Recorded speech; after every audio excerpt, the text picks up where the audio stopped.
In this video, I'm going to be running through why 90% of LinkedIn ad accounts I audit are wasting a whole lot of money and getting pretty much zero results. I'm going to start with the most common issues I see, and you should probably be able to fix these in around 30 seconds all in all, and hopefully then move all the way through to the advanced issues I see like conversion tracking and buyer psychology.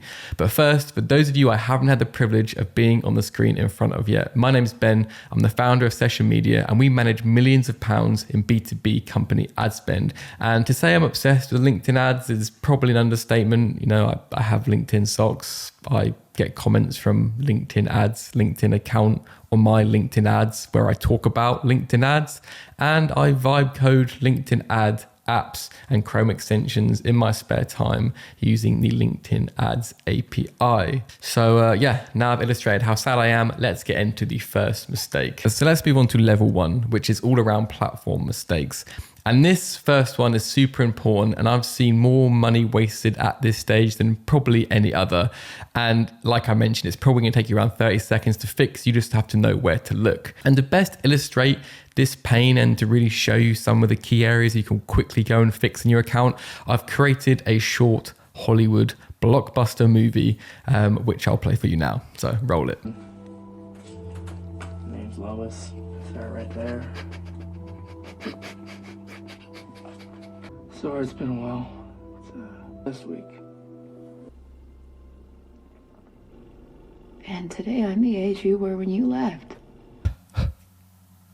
Oh, sorry. Yeah, it's one of the saddest stories ever told. But let's go through it one by one quickly, just so we can really illustrate what each of these means. So obviously you've got Matthew McConaughey crying here. The first one is all around accelerated campaigns. It's one of LinkedIn's new things it tries to put at the top and tries to push you down, which is pretty much where it lets their AI create the campaigns for you, from targeting to ad copy to creative.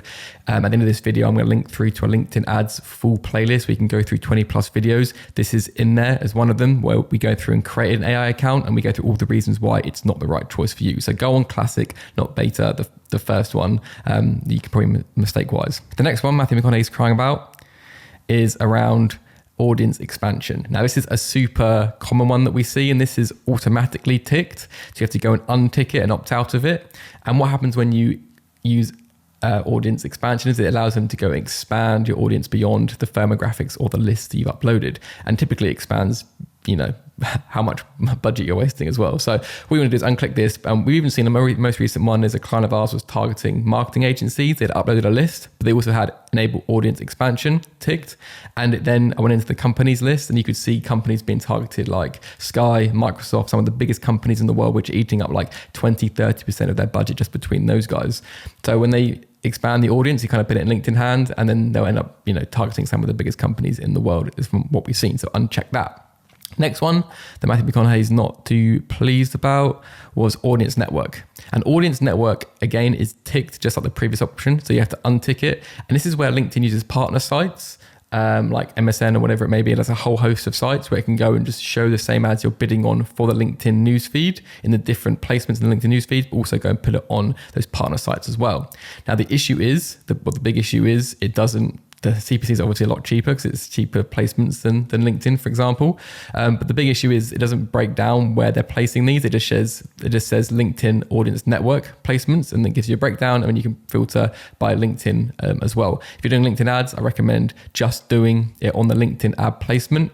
So you actually just bid on the feed, the emails, you know, wherever it may be, text ads. Don't go outside the LinkedIn feed. So just untick this one to really clean up your results. The only time one would actually be ticked would be if you're doing connected TV ads or CTV ads. That actually does use the LinkedIn audience network. So that'd be the one time you'd leave it ticked on, but then you'd actually go and tick connected TV ads and do brand awareness campaign as well. And again, in that playlist at the end, I'll link through to a video, or I'll link through to the playlist. And in that playlist, we'll have a video which shows you exactly how to set up connected TV ads as well. I told you I was obsessed with LinkedIn ads. There's a lot of videos I've created around LinkedIn ads. So next one Matthew McConaughey is not happy about is Maximum delivery is ultimately an impression base, so you're paying by CPM or cost per milli, which is ultimately how many thousands of impressions you're having. You pay from that, and at the beginning of some campaigns, it can be the most cost effective if you've got really high click-through rates. So you're paying for impressions, not clicks.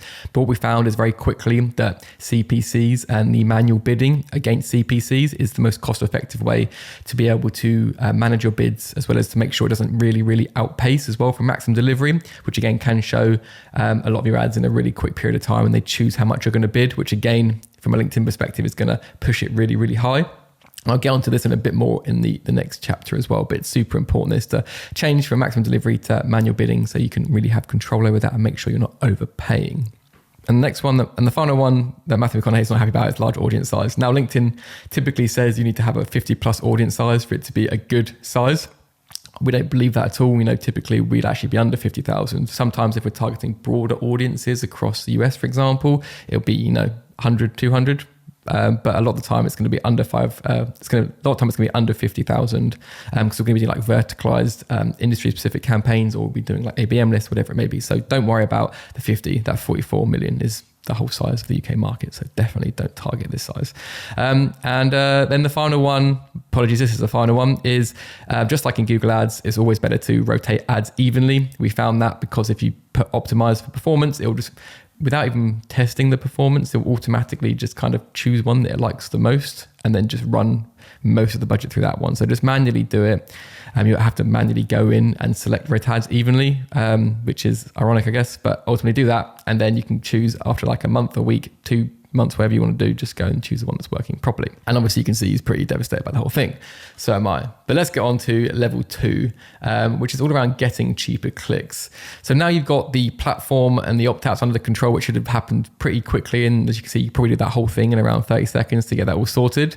It's known that LinkedIn ads is pretty expensive. Now, I won't get into all the reasons why, that even though the CPCs are higher than the likes of Meta ads, for example, or other social ads, LinkedIn ads is better because of the firmographic targeting and a whole host of tools they give B2B marketers outside of other platforms. I won't get into that argument today, but what I do actually want to get into is showing you how you can get the cheapest cost per click for the maximum reach and engagement and impression on your audience, which ultimately reach is going to be super key to be able to get the most out of your marketing and your budget as well. So first off, you kind of need to understand how the LinkedIn ad auction works, and it's a second place auction, very similar to Google Ads. I'm not going to go too much into that in this video, but again, like I mentioned, I've got a playlist I'm going to link to at the end, where you can go through and look at 20 plus different videos and how you can use the second place auction and how it works is in that video. So I'll let you go and see that at the end. But the thing in that video we discuss and how to get the cheapest clicks is something called relevancy score. Now, relevancy score in LinkedIn is made up of 3 elements. You have expected click-through rate, historical data, and landing page experience. Now, the main one I'm going to talk about is expected click-through rate. And what happens is people put out ad campaigns to an audience which has never come across them before, and it's the first time that audience has seen that ad. Typically, when you're doing when you're promoting LinkedIn ads and someone clicks on your ad for the first time, it's going to be, the most expensive it's ever going to be. What you can do then is go through and create your remarketing audiences. So anyone who's clicked on your ad, watched a certain length of your video, been and followed your company page, been to your website, create your audiences for all of these as soon as possible because you can't backdate them. And then when someone comes and sees an ad in your remarketing audiences, we found that person clicking on your ad can be around 30 to 40% cheaper than the initial click. So rather than just running all your audiences in that cold audience and paying, premium dollar or pound for that first click, the expected click-through rate is going to be so much higher on your warm audiences than your first audiences because LinkedIn already knows they've engaged with you previously. So the likelihood they're going to have a high click-through rate is going to be much higher for a warm audience. So use their kind of algorithm in your favor versus just trying to, always hit them in that sort of first touch campaign versus trying to move them down. And yeah, again, that video is full to watch and I recommend going to see that after this as well. Now, the next one of doing it, I go back to this video, is going back to that CPC element. So as we mentioned, if you go onto the CPC, move away from maximum delivery, you can see here they recommend using a bid of around £6.63. They also say minimum £4.52 up to £12. And when you do maximum delivery, a lot of the times it's going to be pushing up to a sort of higher end. Now, obviously that's CPM, but if you actually then look at the click-through rate and encapsulate that, that's kind of how it works. So what we recommend to get the lowest CPC would be, say for example, it says the lowest end bid is £4.52 to do an image ad to your audience with the manual CPC. We want to then say, okay, we're going to bid like £3.50 to £4 and then see how that does over the next couple of days. If it's pacing way below and it's not spending your budget, you know you're going to have to spend more to be able to get onto that auction. But if you're actually hitting your budget of the day, a lot of the time that's actually going to be working out quite nicely for you, because we found you don't have to bid this to be able to actually reach a very similar audience. It just seems like we've kept an eye on the job titles, we've kept an eye on the companies, we've kept an eye on the seniority, and all the time it seems relatively similar, even if the bid is about £2 lower than suggested. So it's about finding that sweet spot, and it's what the maximum delivery doesn't give you. So put it under and then slowly work yourself up. If you're building your audiences and pushing them down into a warm layer to get ongoing engagement versus paying for that first engagement campaign click every time, and then you're doing manual CPC, you're going to be in a really good position to be able to really get great reach for your budget and engagement and exposure, which is going to make your budget, your brand, and your performance marketing go even further. Okay, so now we've got the platform under control and we've got the cheapest CPCs for the best reach. So now you're getting to a pretty good situation, but now we need to talk about ongoing management. And it's probably one of the biggest killers that we see of accounts over time that which sort of stagnate. And if you've ever worked in Google Ads, you're probably familiar with the term of negative keywords, where you start creating a list of all the terms that you don't want to keep bidding on to stop yourself from wasting budget. That's exactly the same principle, if not even more important, with LinkedIn ads. And with LinkedIn ads, there's probably two elements. You can negative a lot of stuff out, and you should do, but the two key ones is going to be companies you're targeting to make sure they fall within your target audience market, and it's going to be your job titles. Now, the ways in which your companies could be wrong would be that you're doing an ABM list, but there's been some issues in that list. You need to make sure you go and tighten them. But the more common one is if you're going after firmographics and you're going after like software development companies, there could be someone in like agriculture who just created a LinkedIn company who just, went down and selected one. And when people report the industry they're in, a lot of the time it's not going to be quite right. So you want to make sure that you go through and you negative those out. And they could also be, software development could be, SaaS, or it could also be people building software. So you want to make sure you go through and remove those in negative lists. So how can you do this? First and foremost, let's go on to one of the LinkedIn ad campaigns, which we created for LinkedIn to show you behind the scenes. So it's just random companies. So if we go on to plan and go on to companies, you can go and see here in the last, say, 30 days, what companies have been getting impressions of these ads. So we've got this company here, 304 impressions, which is much higher than, a lot of the other ones. So paid impressions. So let's go quickly into advertise and go into professional demographics and go on to companies. We can see here, it's around 2.3%. As a rule of thumb, I don't like, unless I'm doing like very low volume ABM lists, I don't really like to have companies taking up more like than 1 or 0.5% of my overall impressions, because then it's going to start allocating loads to the top ones and then all the ones at the bottom, and companies you could be getting in front of aren't going to be getting reached. So you really got to keep a close eye on that. So what I do is I say, okay, that's 2%. So let's just say I want companies to be under 0.5%. So around 50 impressions per month, for example, would be a rough idea.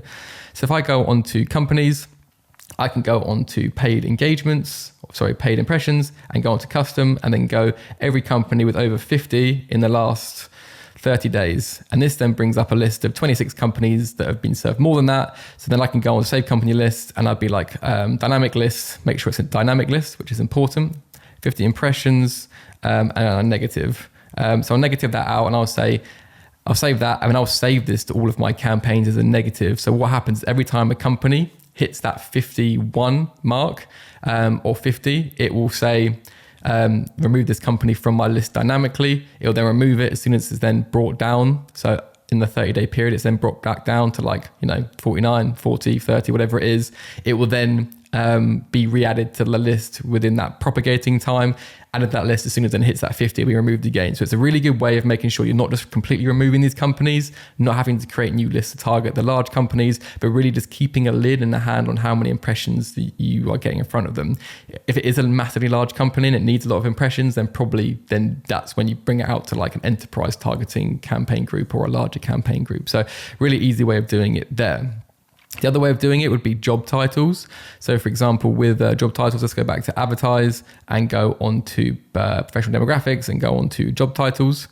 We can see there's this thing where LinkedIn doesn't list all the job titles and has things called like super titles. So if you're bidding on things like marketing manager, for example, it may also bid on things like performance marketing manager or SEO marketing manager or content specialist. I'm not bidding on content specialist. We've had, say, 41 clicks from them. What I might say then is, okay, I want to go through and negative this out as well. And because of these super titles, you've got to get completely sure that you go through and stay on top of any ones that are coming out, and just really making sure that people that aren't in your buying groups aren't seeing your content. And that then leaves us in a really good state. Because if you're targeting the right company and you're targeting the right job titles, which you've identified, I've also done a couple of videos around how you can identify the right job titles using your CRM data. Again, go to that playlist, which I'll link to at the bottom. You've actually got a really good chance of, right people, right companies, your budget's really, really going to be going far. So you've got the platform sorted, you've got lower CPCs, and now you've got your targeting sorted. So moving on to level 4 mistakes we see now and getting onto a bit more of the nuance side, which is all around creatives and structure. And one of the biggest mistakes we see is companies just run these get pricing, get demo ads to a completely cold audience. Now, this audience doesn't know you, they don't trust you, and most importantly, they're definitely probably most likely not in market to buy in this buying cycle. So the next 3 or 6 months, for example. So why are you trying to show them ads which don't align with the way that people are buying in this sort of like modern age? We've actually created a document where we tried to help you guys work out how you can start structuring your LinkedIn ads and the types of creative to really aid the psychology and the buyer behavior of your customers. And I'll link to this below, and there'll be a link to where you can go and download this as well as one of the assets. But what we have here is we have, for example, first touch point, what formats of ads, the types of ads you should be running, and then the psychology behind it. Then the warm audiences in these two about how you can go and then start for over a longer period of time, what types of ad creative you could be creating, the format of it, and then ultimately how it assists. And then you have the sort of direct response stuff in there as well. Again, in that playlist, I'll link to at the end, that full video, I go through this document and show you sort of like the breakdown. We've evolved it a few times. We're actually going to bring out an updated document as soon as well. So make sure you follow along, actually make sure that you get that document when it comes live as well. But I'll leave that to download for you. Now 5. The level 5 issue is attribution. And when it comes to attribution, as mentioned in the previous section, it's not direct response, right? It's not Google Ads. You're not always going to get people filling out a form after seeing one of your ad creatives. They're probably going to become aware of you. They come into the buying mode of the company. They're then like, oh, I remember that brand, before they even knew they needed to change software. They then come and fill out a form from direct. They then come directly to your brand from a branded Google Ads search, for example. But actually, it was like LinkedIn all this time that's actually been the ones that have been assisting their mental availability of your brand and connecting it to what it is that they need from you guys and building that trust and everything else.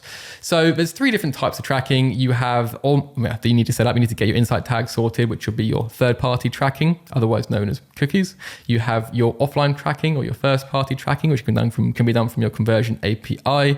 And then you have LinkedIn's revenue attribution model, which is actually quite cool, which actually shows you the different stages, how many leads you've got, how much pipeline and how much closed revenue from anyone who has seen all of these ads. There's also third-party tools as well you can see from like assisted revenue. If you want to go take a look at a step-by-step of how to set up all these 3 different types of conversion tracking, you can go to this video here.